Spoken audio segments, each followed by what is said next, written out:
కేవలం దేవుడు తన సుహస్తాలతో తయారు చేసి దేవుని యొక్క జీవమును నీలో నాలో ఉంచాడు కాబట్టి మనము బ్రతికి జీవిస్తూ ఉన్నాం. ఆనాడు ఆదామును పురుషుని తయారు చేసిన తర్వాత దేవుడు నరుడు ఒంటరిగా ఉండటం మంచిది కాదని సాటి అయిన సహకారిగా ఒక స్త్రీని తయారు చేయాలని మరి దేవుడు తలంచి ఆదాము యొక్క ప్రక్కడెముక తీసి మాంసంతో పూడ్చివేసి స్త్రీని తయారు చేసి మరి వారిద్దరిని కూడా భార్యాభర్తలుగా జత చేశాడని బైబిల్ వాక్యం సెలవిస్తా ఉంది. ఆదాము అవ పురుషుడు స్త్రీ కలయిక వల్లనే ఈ రోజు ఉన్నటువంటి ఈ ప్రపంచంలో ఉన్న 750 కోట్ల మంది జనాభా. కాబట్టి ఆనాడు ఆదాము అవనిద్దరిని కూడా దేవుడు మరి భార్యాభర్తలు జత చేసి వారితో పలికిన మొట్టమొదటి మాట వారిని ఆశీర్వదించను. ఎట్లనగా మీరు ఫలించి అభివృద్ధి పొంది విస్తరించి భూమిని నిండించి ఏలమని చెప్పాడు.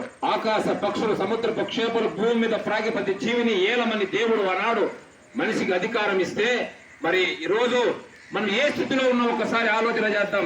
ఏ కుటుంబంలో చూసినా వ్యాధి, బాధ, రోగము, అప్పులు, మరి రకరకాలైనటువంటి సమస్యలతో ఎందుకు మనము బాధపడుతున్నాము అంటే సృష్టికర్తను మనం మర్చిపోయాం, దేవుణ్ణి మర్చిపోయాం. కాబట్టి ఈరోజు ఈ గ్రామాన్ని, వేపచర్ల గ్రామాన్ని దేవుడు ప్రేమించాడు కాబట్టి దేవుని యొక్క మాటలు చెప్పడానికి మమ్మల్ని ఈ గ్రామానికి దేవుడు పంపించాడు. మేమేదో కులాన్ని మతాన్ని చెప్పడానికి రాలేదు.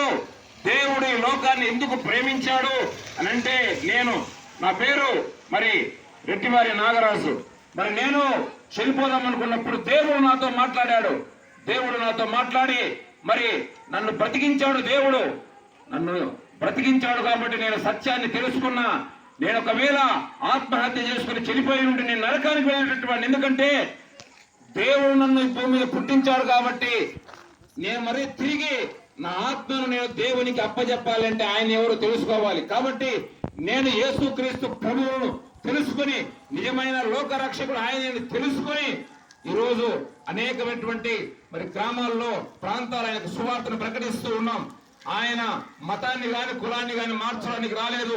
మంచి మనస్సు, మంచి మార్గములో నడిపించడానికి ఈరోజు దేవుడు ఈ లోకానికి వచ్చాడు. పాపులను రక్షించడానికి యేసుక్రీస్తు ఈ లోకానికి వచ్చాడు. ప్రతి విధమైన అపవాది వాని క్రియలను, అంటే ఈ రోజు చాలా కుటుంబాల్లో సాతాను యొక్క తంత్రాలు, భార్యాభర్తల మధ్య గొడవ, తల్లిదండ్రుల మధ్య గొడవ, పిల్లల మధ్య గొడవ, కుటుంబాల్లో కలహాలు, ఇవన్నీ కూడా మనం చూస్తూ ఉన్నాం. కారణం ఏమంటే దేవుడు ఆ కుటుంబంలో లేడు కాబట్టి ఈరోజు ఆ కుటుంబాల్లో కలహాలు ఉన్నాయి. కాబట్టి నువ్వు నిజమైనటువంటి దేవుడు ఎవరో నువ్వు తెలుసుకుంటే నీ కుటుంబంలో నువ్వు దేవుని ఆహ్వానిస్తే నీ కుటుంబం ఆశీర్వదించబడుతుంది, దీవించబడుతుంది. కాబట్టి ఎవరైతే యేసుక్రీస్తు ప్రభుల వారు నిజమైనటువంటి దేవుడు లోకరక్షకులను తెలుసుకుంటే వారు ఖచ్చితంగా రక్షించబడతారు. ఆనాడు ఆదాము అవలిద్దరూ కూడా దేవుని మాట ఆజ్ఞ అతిక్రమించారు, పాపము చేశారు కాబట్టి దేవునితో కనెక్షన్ తెగిపోయింది. తిరిగి మరి దేవునితో సంబంధము తిరిగి మరి తన ప్రజలకు ఉండాలనే ఉద్దేశంతోనే తన ప్రియ కుమారుని యేసుక్రీస్తు ప్రభువుని ఈ లోకానికి పంపించి నీ కొరకు నా కొరకు సర్వ మానవాళి పాపములను పరిహరించడానికి యేసుక్రీస్తు ప్రభువుల వారు కలువరి శిలువలో మరణించాడు, సమాధి చేయబడ్డాడు. తిరిగి ఆయన 3వ దినము లేచాడు. ఇది నీవు నేను నమ్మితే చాలు. నీ ఉచితమైన కృప ద్వారా, ఆయన ఉచితమైన కృప ద్వారా నీవు నేను రక్షించబడతాము. ఎందుకంటే గుర్తుపెట్టుకోండి, ఈ దేహము మన్నైనది, మట్టిలో కలిసిపోవాల్సిందే. అయితే దేవుడిచ్చిన ఆత్మను మనము దేవుని యొద్దకు పంపాలి అంటే ఆయన ఎవరో తెలుసుకోవాలి.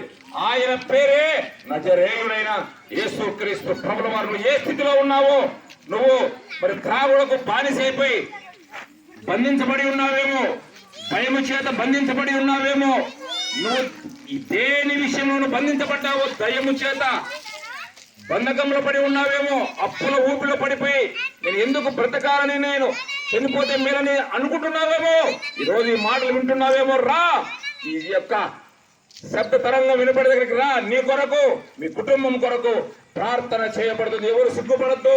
ఎందుకంటే దేవుడు ఒక్కడే.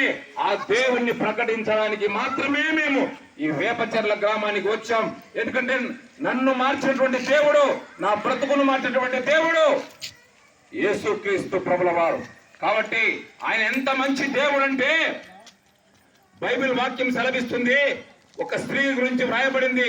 ఆమె 12 సంవత్సరాలు రక్తస్రావంతో బాధపడతా ఉంటే ఆమె యేసుక్రీస్తు ప్రభు గురించి తెలుసుకుంది.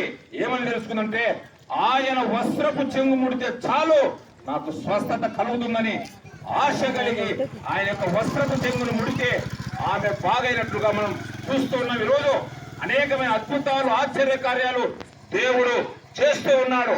కాబట్టి ఎవరైనా సరే ఏ స్థితిలో ఉన్నారో, భయము చేత, త్రాగుడు చేత, అప్పుల ఊబిలో, మరి కుటుంబంలో నెమ్మది లేక, దుఃఖముతో, బాధతో ఉన్నటువంటి వారు ఎవరైనా సరే మీరు వచ్చినట్లయితే మీ కొరకు, మీ కుటుంబాల కొరకు ఖచ్చితంగా ప్రార్థన చేయబడుతుంది. కాబట్టి నిజమైన దేవుడి లోక రక్షకుడు యేసుక్రీస్తు ప్రభుని నువ్వు ఒప్పుకొని నీ యొక్క నోటితో, హృదయం ముందు విశ్వసించి నువ్వు నోటితో ఒప్పుకుంటే నీవు, నీ కుటుంబము రక్షించబడుతుంది. దేవుడి మాటను దీవించి ఆశీర్వదించునుగాక. ప్రార్థన చేసుకున్నాం. ప్రేమ కలిగిన మా పరలోకపు తండ్రి యేసుక్రీస్తు ప్రభు మీకు వందనాలు చెల్లిస్తున్నాం. ఈ వేపచెర్ల గ్రామాన్ని ప్రేమించి అయ్యా మమ్మల్ని అందరినీ కూడా మీరు ఈ గ్రామానికి నడిపించి అయ్యా నీ పాటల ద్వారా, నీ మాటల ద్వారా అనేక మంది నాయన తండ్రి వారికి నాయన వారి యొక్క మనోనేత్రాలు మీరు తెరిపించారు. వారి యొక్క చెవులకు నాయన నీ మాటలు వినిపింపజేశారు. తండ్రి దీవించి ఆశీర్వదించండి ప్రభువా. తండ్రి ఎంతమంది విన్న మాటలను వారి యొక్క హృదయాల్లో నీరు గట్టి ఫలింప చేయమని ప్రార్థన చేస్తూ ఉన్నాను. ప్రతి విధమైనటువంటి అపవాది, అంధకార, చీకటి క్రియలను యేసుక్రీస్తు నామములో లైవ్ చేస్తున్నాం. ఈ గ్రామంలో ఉన్న ప్రతి కుటుంబాన్ని దీవిస్తూ ఉన్నాం, ఆశీర్వదిస్తున్నాం ప్రభువా. ఏ బంధకాలు పడి ఉన్నారో ప్రతి బంధకం నుంచి మీరు విడుదల కలగేయమని ప్రార్థన చేస్తూ ఉన్నాం.